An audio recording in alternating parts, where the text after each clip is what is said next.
New Lotus Emira 2022 review. We hit road and track in the new Lotus Emira, the model that redefines the brand as a sports car maker. Verdict: the Emira is a massively important car for Lotus, and by and large, it makes a decent fist of being Britain's alternative to the Porsche 718 Cayman. It goes well, sounds great, looks sensational, and has an interior that's miles better in design and quality than any of its predecessors. But there are some issues. The gear change isn't great, and the chassis is quite soft in its responses. Overall, it's strong effort, if not quite a class-leading one. Yet, there's a lot riding on the Lotus Emira. For starters, it's the first all-new Lotus in more than a decade. Second, it represents the beginning of a brand new era for the company, one that features more investment where it counts, which should, if everything goes according to plan, see the return of Lotus to the world's sports car stage. And its ambition is to come back as a serious player, not just an intriguing but ultimately quaint alternative to the mainstream. Fortunately, the Emira looks well and truly up to the job. In 506 first edition guise, the Emira costs £75995 and boasts 400 barrels and 420 Newton-meters from a 3.5-liter supercharged V6 engine. That's enough to fire it from 0-62 miles per hour in a rousing 4.3 seconds and give it a top speed of 180 miles per hour. In other words, it's deep into Porsche 718 Cayman territory, both financially and dynamically. The Emira weighs 1,458 kilograms, so it's not the lightest Lotus there has ever been, far from it. But of more importance is a cabin that's well appointed with contemporary tech featuring Apple CarPlay and Android Auto integration, a KEF stereo, and a 10.25-inch touchscreen, all of which works a treat. The car also feels much better made than any previous Lotus inside, and thank the Lord has a genuinely premium feel to it. From the materials on display to the quality of their assembly, the Emira will look like a class act to anyone lucky enough to get inside. There are two different chassis specifications to choose from, touring and sport, and these bring different tires and bespoke suspension settings.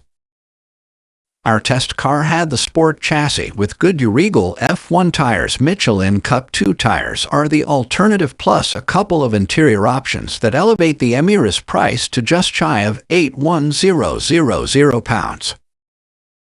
A touch more than a Porsche 718 Cayman GT4. In other words, on the one hand, you could argue that this is a lot of money for a car with a Toyota V6 engine and a 6-speed manual gearbox at its core.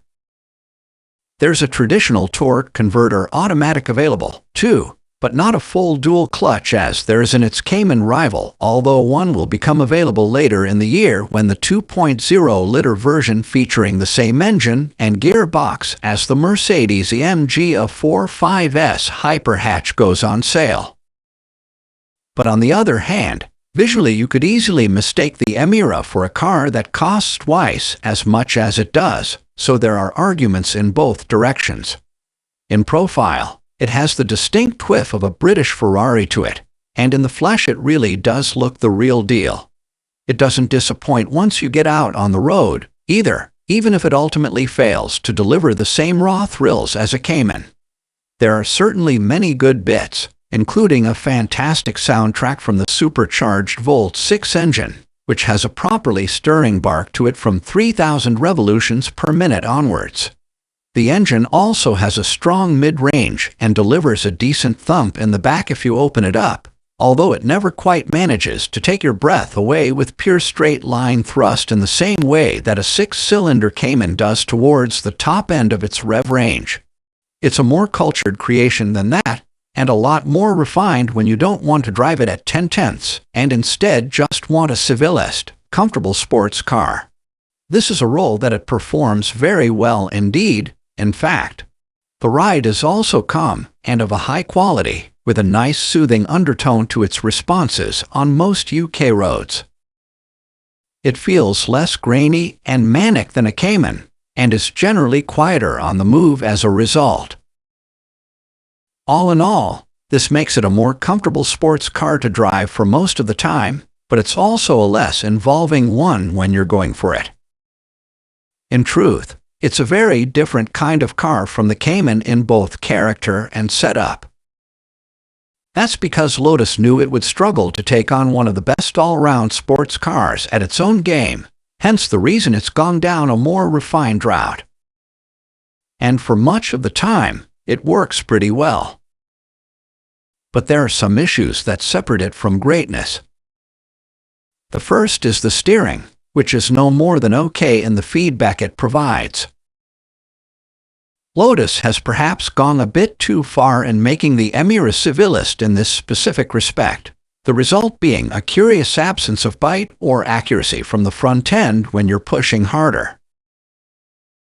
The second is the drivetrain, specifically the gearbox, which balks occasionally between second and third, and is a country mile away from a Cayman's transmission. Other than this, the Emira is a strong effort, not a left-field alternative to a Porsche, but a genuine contender that has values and a personality all of its own. We wish it luck because it deserves to succeed. The brand new era for Lotus has begun, and, mostly, it has started with a bang. Model: Lotus Emira Volt 6 First Edition. Price: £75995. Engine: 3.5-liter supercharged Volt 6. Power torque: 400 barrels 420 Newton meters. Transmission: 6-speed manual, rear-wheel drive. 0-60 miles per hour, 4.3 seconds. Top speed: 180 miles per hour. Economy 152. TBC 243 grams per kilometer. On sale now.